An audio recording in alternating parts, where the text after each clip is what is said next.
موسیقی لە هەم وڵاتانی جیهان وەک دیاریدەیەکی کۆمەڵایەتی دەبینرێت و جێگە و پێگەی تایبەتی هەیە. ئەم بابەتە وڵاتی ئێرانیش دەگرێتەوە کە پێشینەی کولتوری مێژووی کۆنی هەیە کە لەم بە ساڵات چوونە کولتوریەدا دەوڵەمەندی هونەر و ئەدەبیات و شێعری ئێرانی لێ دەکەوێتەوە. واتە دەبینین کە موسیقای ئێرانیە فارسی جێگەیەکی تایبەتی هەیە لە ناو موسیقای جیهان تا ئەم ڕادەیە کە لە زۆربەی زانکۆکانی جیهان کورسی موسیقا و ئەدەبیاتی فارسی دانراوە و وەک دەرس ئەوترێت. بەڵام وێرای ئەم ئاسبەرزەی ئێستای موسیقای ئێران لەگەڵ مێژووی ئەم وڵاتە موسیقاکەشی هەوراز و نەوی زۆری بەخۆیەوە بینیوە. بێشک تێکەڵاوێکی بێسنووری لەگەڵ کولتور و ژیانی خەڵک بۆ هەیە. بەڵام ئایا تا چ ڕادەیەک موسیقای ئێران توانیوێتی لەسەر کولتوری ئەم وڵاتە و هەڵسوکەوتی خەڵکەکەی کاریگەر بێت؟ نکته‌ای که میخوام بهش بپردازم اینه که ئەم شتێک کە دەمەوێت باسی بکەم ئەمەیە کە هەموو زمانەکانی جیهان گرنگترین بەڵگەکانیان نووسراوێکی کۆنە کە لێیان ماوەتەوە.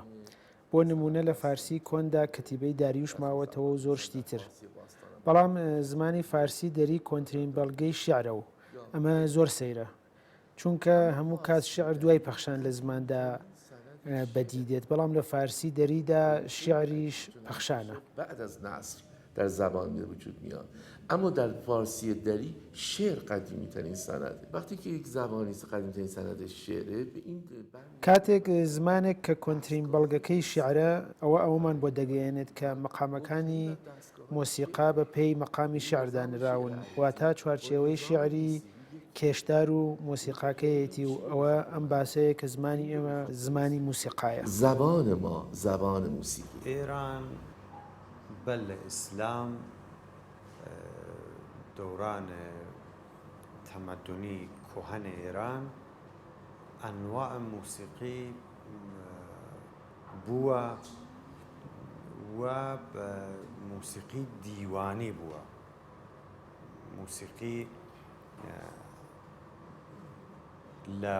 پرۆسەی تاریخا تەکوینی پێیا کردگە و مەقامات شناسایی بووبن. ڕەوایەتێک ئێژێ 365 سرود و گۆرانی تەوەسوت موسیقی دانگەل و گۆرانی وێژگەل ڕەوایەت کریاگە و هەر ڕۆژ ئاهەنگی خۆی بووە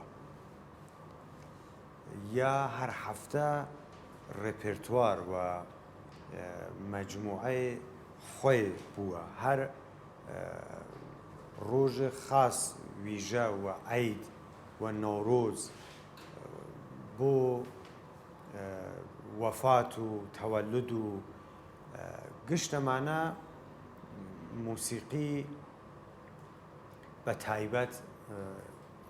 بووگە. هەر کارێک موسیقی تایبەتی خۆیە. مەسەڵەن موسیقی کارمان هەیە، ئێمە موسیقی شادیمان هەیە، موسیقی عەزامان هەیە، سوگمان هەیە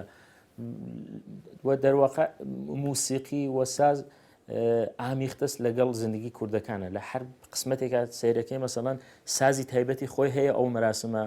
مێلودی تایبەتی خۆی هەیە، ریتمی تایبەتی خۆیە. مەسەڵەن لە زەماوەنەکانە مەسەڵەن لە ریتمانی شادی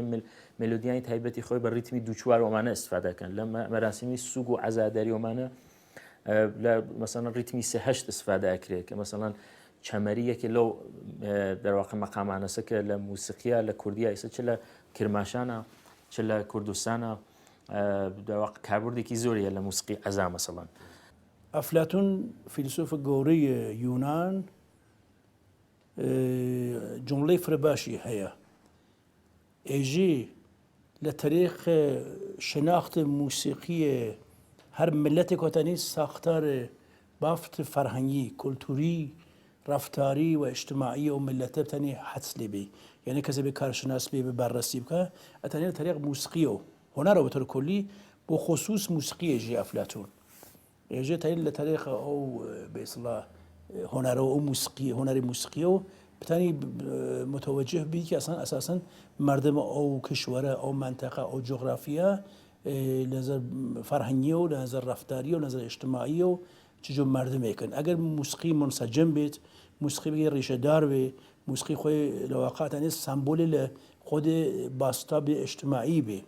موسیقی که ساختاری هست، موسیقی که استراکچری هست، موسیقی که لواقع چوارچیوی هست، نشان دهنده مثل که او موسیقی به هر حال تأثیرات خویده بنو ملتو.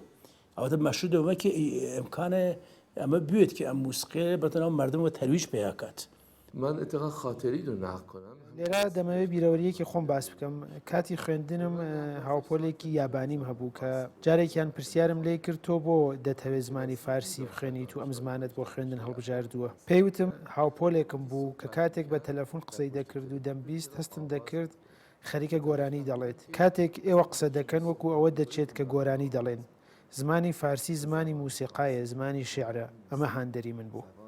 ما موسیقی چسبیده بهمون نیست، موسیقی ما مهاتیم. ڕاستیەکەی ئەوەیە کە مۆسیقا شتێک نییە کە لە دەرەوەی ئێمە بێت، بەڵکو ئێمەی لە خۆدا گرتووە. بۆیە ئەم پرسیارە کە مۆسیقا چ کاریگەریەکی بووە لەسەر کۆمەڵگای ئێران و جواب بدرێتەوە کە لە ڕاستیە پرسیارەکە ناتەواوە، چونکە ئێران بەشێکە لە مێژووی مۆسیقا. ئێرانیەک شاعرانە لەدایک دەبێت و شاعرانە بیر دەکاتەوە و شاعرانە دەژیت. شاعرانه زندگی میکنه. بە جورئەت دەتوانین ئەمە بڵێن کرد یەکێ یعنی دوودانە لەو سازانە کە لە ئێرانە پێشینێکی زۆریان هەیە ئەویش بە دلیلی ئەسناد و مەدارک و دەرواقع مجەسەمانێک لە ئاساری باسانی ئەوانە پێیا بووگە حداقل خدمەتی 2 تا 3,000 ساڵێ هەیە، یعنی هەر لە مجەسەمانێکی لە دۆرانی هەخامنەشی و ساسانی و دۆرانی ماد و ئەوانە پێیا بووگە معلومە کە دوودانە سازی دەف و سازی تەمبور پێشینێکی زۆریان هەیە نسبەت بە سازانی تر لە ئێران. ئێمە ئەزانین کە لە هندوستان و گۆسانگەل هاتنە دەربارگەر پادشاهانە ئێران و بە حیات خۆیانیان ئێدامەدا و ئەوان ئەلحانە ئێرانیان دووبارە تەنزیم کرد و حەفزیان کرد. هەرم متربگەرە یا لۆتیگەل خۆمانە ئێدامە سنەت گۆسانگەلن.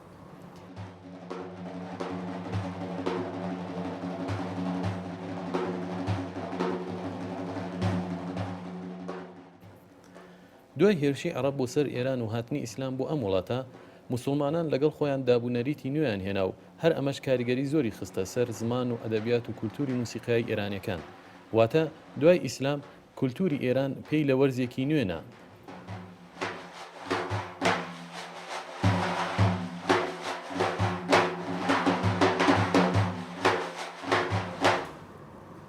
بعد از ئیسلام تا ئەندازەیەک حکوومەتە ئیسلامی تەئسیری لەبان ئەم موسیقیە و نییە و ئەم موسیقیە چووە پشتە پەردە، چووە مەحاق و چکێ منزەوی بوو.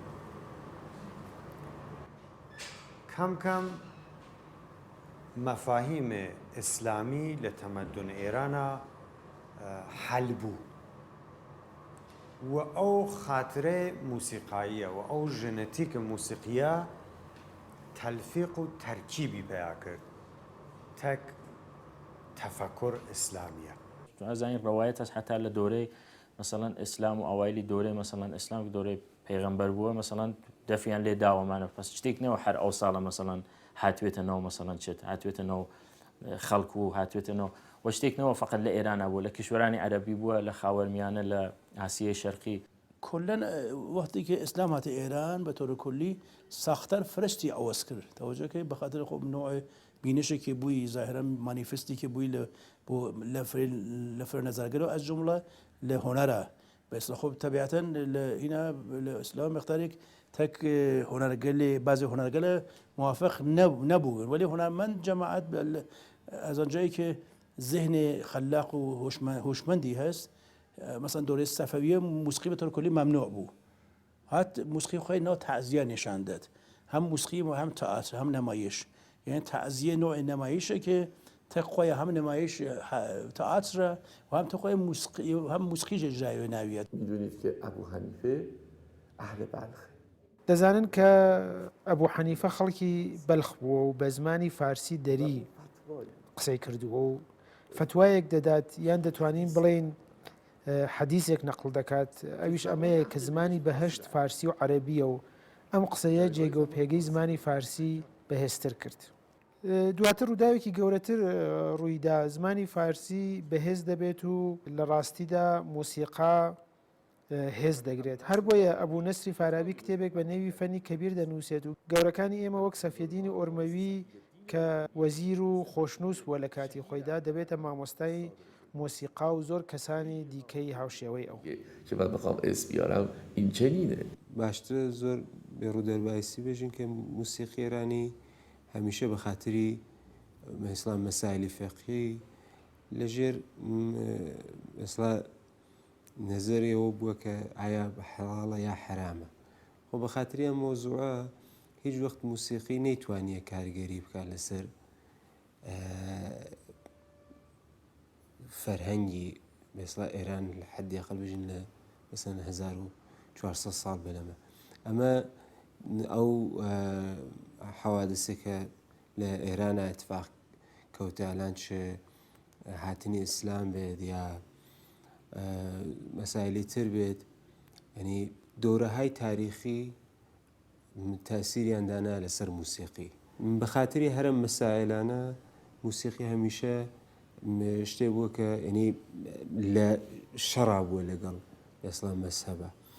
هەروەش ئەرزم کردن سازێک بە ناو سەتاری ژێر ئەبایی دروستە بێت بە خااتێککە ڕاحەتە هەموو نەقلیکەن کاورابی خاتە ژێر ئەبای خۆی مەسن لەگە خۆیان بیوا بەملا بۆلا بتوانێت مەسن ساز لێبە إرجاع موسیقی بە شعر و مەزامین و دیوانگەل و منزومەگەل بیشتر بوو موسیقی مەشیە سابتی بکردایە کە من شەریفم و مۆزوعات ئەسیل ئێژم چون دینە ئیسلام تەک موسیقیە خۆب زاویەی بوو بەم زەرافەتە ڕجوع بە متون لە ظاهر موسیقیە و ڕجوع بە تەسەوف لە باتن موسیقیە ئەم موسیقیە مقدارێ نەجاتدا جەمبەی تەغەزوڵی کەمە بوو جەمبەی حماسی و ڕەوایەتگەری بیشتر بوو معنی موسیقایی ئەمە مەسەکە شعر ئەهەمیەتی پێیا کرد و ڕەوایەت فتوحات و وەقایع و ئەمانە مقدارێ سڵتە پێیا کرد فۆرمێ ئاوازگەل ئێرانی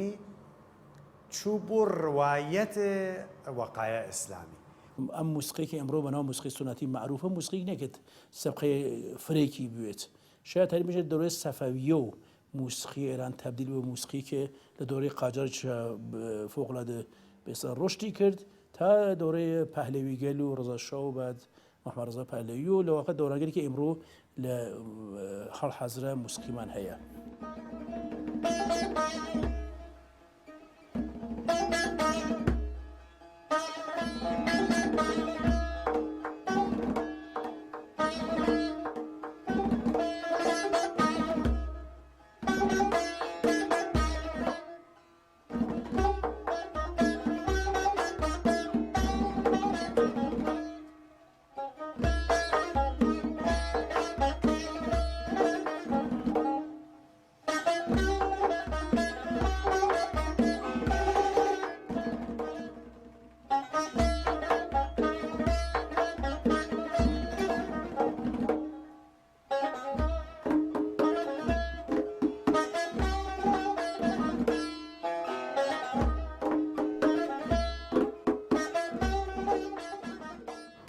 مقامات موسیقی ظهوری پیا کرد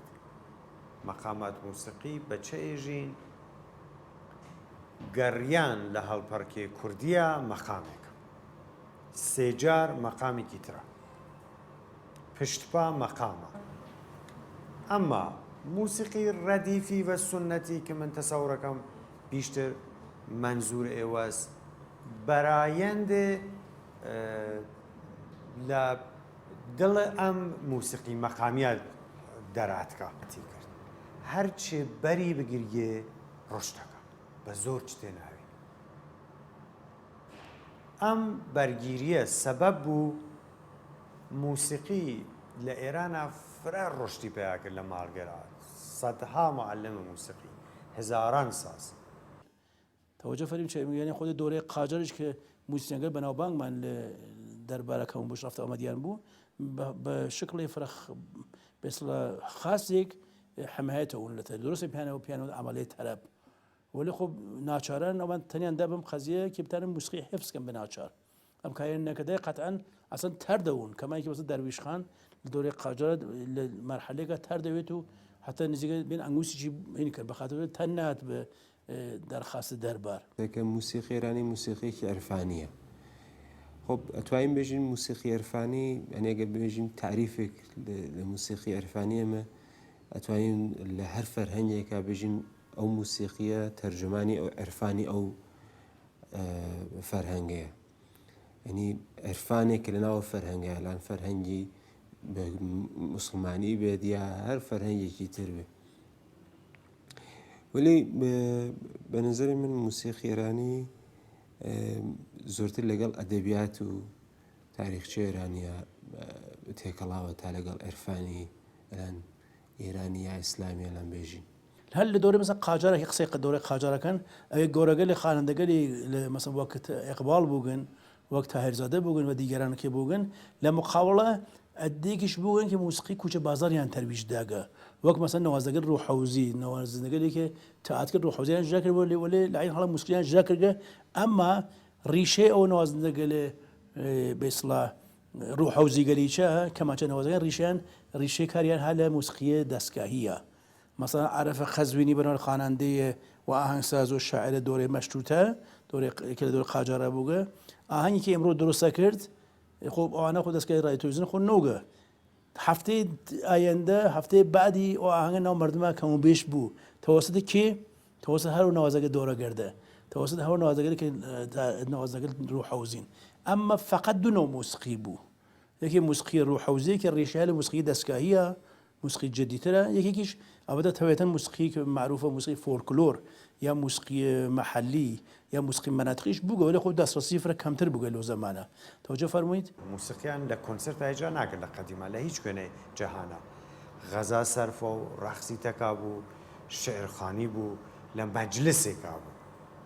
جلوسیانە کرد موسیقیش بەخشی لەم ئاینە بوو وە بەخشێ تەزئینە ئەم ئاینە بوو و بەخشێ بەیانە ڕەوایەتگەل تاریخی بوو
بەڵێ موسیقی ئێران غەمگینە ینی ناتوانین بژین غەمگین نییە غەمگینە بە خاترەیەکە دایم هەمیشە مەجبور بووە لە خەفایە بێسڵا خۆی براسکە غەمگینە بە خاترێکە مەسهەب هەمیشە ناوێکی تری لێنا غەمگینە بە خاترێکە حکوومەت پشتی نەبووە غەمگینە بە خاترێکە خەڵک لە پشتیان نەبوون ناتوانین بێژین غەمگین نییە نی قەتعەن غەمگینە وەلی ئەو غەمە ئەتوانێت زەمانێتتر تەواو بێتتر ناکرێ بنام مەسا عەزیزێک لە دەستیا دایم غەمگین بێت موسیقیش هەروایە ینی ئەلانیتر زەمانی ئەوە نییە کە ئێمە زۆرتر بەبارەی غەمی موسیقی ئێرانی فکرکەینەوە خۆ بە نازەی کافی کرا خۆ ئەو غەمەش ئەڵبەتە بازێک لەو غەمانە غەمێکی ناشرین یا غەمێکی مەسەلەن چۆن بێژم کەسێ وادار کامسن بە گۆشە نشینی ئەمانە نییە نەوەیەکی خاص یا باشتر بێژین بە خاتری ئەلان عەرفانێکە لەناو موسیقیشە هاتە یا بێژین موسیقی و عەرفان تێکەڵاوەیەکیان لە نقطەیەکە دەرسێت بيكو يعني النقطة أجن بيك.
همی که من به هر حال میخوام امروزی زنم میگم که اصلا به روشبون کاملا اعتقادم هست میگم که مثلا میخوام ولی به روشبونی که لجهت او فرهنگ ملیه چه فرهنگ ملی فارسی کردی هر کنه دنیا من اعتقاد ندارم که لو جهت مثلا اعتلاع او فرهنگ او گپ چیت شی سعی کن که هم خوان به روش کن هم گذشته لدست ناین من نجم نعل بنا عین او که دوامی درسی داغ میشه عین او من به روش ترم بخاطر این روز تره روز 50 سال برنیه به نظر من کمتر مالک پیدا کرد زنه که مثلا چیتنا شاید حتی ساز لی ندن ولی سازی که وینی لو مالا دفک اوینی شمشالی که وینی دیوانه که وینی تنبوری اکسب به نسبتی مثلا شرایطی جغرافیایی منطقه مثلا کرمانشاه و منطقه گوران اهمیتی زیاده به تنبور دادن حتما تنبوری که وینی اساساً بالا موسیقی تنی بان ساختار رفتاری و شخصیتی هر کشوری که تأثیری بیاد به طور مثال هر موسیقی ایرانی که فرمی موسیقی سنتی واسه که هر جهت که برای اینین لموسیقی ملل مختلفة مخصوصا ملل كشوغل معروفة كشوغل جهانسي اويني موسيقى امروز الروج كجيجين مرحلة كي لواقع موسيقى كساختار تاريخي هي متأسفانة لحاشيو قريان قردوها بيشتر موسيقى مصرفي موجودة بخاطر اصلا جوامع بشدت مصرفي بوغن جوامعی که مصرفین فقط مصرفگران فقط مصرفکن طبیعتا موسیقیش که یا هنری چه بده متاسفانه بده یا بداخو بده موسیقی چه موسیقی که معروف به موسیقی مصرفی لێرانە لە 1-2 ساڵ بەلە انقلاب ئەگە بمانوێت ئاماری قسەی لێ بکەین شاید دەدانە نەوازندەی تارمان نەبوو ینی نەوەکە نەمان بێت دەدانە نەوازندەی ساحە و ناومان نەبوو ئەلان واقعەن ئەوە نەوازندەی باشمان هەیە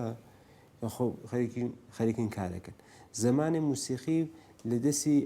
ئەفرادێکی زۆر شاخصا بوو یعنی ئەیانوت مەسەلەن مثلا خانەوادەی کامکارەکان یا مثلا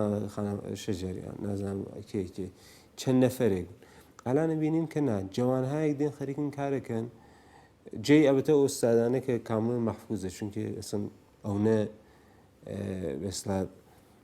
ئیمزایەکی قەویە و بەسا پڕەنیان هەیە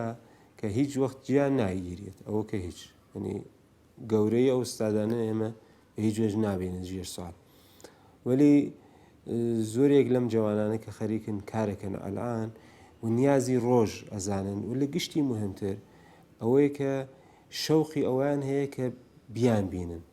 موسیقی ئێران بە سەمتە ئینحتاتەچی بە سەمتە خراوکردن گوێچکەی مردم ئێرانەچی تەلەڤیزیۆن ئێران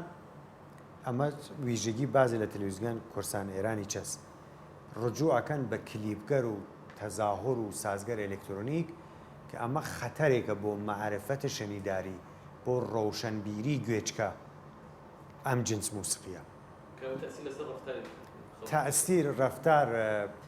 بێمەسئولیەتی تێرێ احترام کەمەکاتەوە لە ناو خانەوادەگە لە بەندوباری بۆ وجود تێ امروزه وقتی ما داریم صحبت ئەمڕۆ ئێمە کاتێک باس لە موسیقا دەکەین دەبینین کە بایەخی شتەکان بەداخەوە دابەزی و خەریکە لە ناو دەچێت واتە ئەمڕۆ ئێمە موسیقای پۆپی باشمان نییە یان موسیقای مەقامی خەریکە لە ناو دەچێت بەڕاستی هەموو شتێک لە ئاستی بەرزی خۆیدا جوان و باشە خەڵک دەبێ موسیقایەکی باش گوێ بگرێت و بیرمان نەچێت موسیقاش ببێ شعر کەم و کورتیەکی یەکجار بەرچاوی دەبێت موسیقی بدون شعر ضعف داره در موسیقی خب رفتار اجتماعی مردم هر کشوری تابع او نوع موسیقیسه و او نوع هنرسه طبیعتا مشخص ایدی چست